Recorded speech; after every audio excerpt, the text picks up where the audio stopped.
कर्मवीर दादासाहेब गायकवाड योजना जी बंद पडली होती मागच्या काळात मी मुख्यमंत्री असताना आपण पुन्हा सुरू केली आणि त्या योजनेच्या माध्यमातून आमच्या अनुसूचित जातीच्या भूमिहीन लोकांना त्या ठिकाणी जमीन देण्याचा निर्णय आपण घेतला। आमचा मांगारुडी समाज जो खऱ्या अर्थानं भटका आहे, विमुक्त आहे, मोठ्या प्रमाणात ते फिरत राहतात आणि त्यामुळे कुठलेही कागदपत्र त्यांच्याकडे नाहीत आणि म्हणून त्यांना कुठल्याही योजनेचा फायदा मिळत नाही।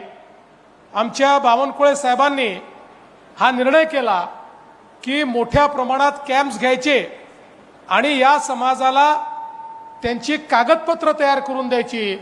कुणाजवळ आधार कार्ड नाही, रेशन कार्ड नाही, काहीच नाही।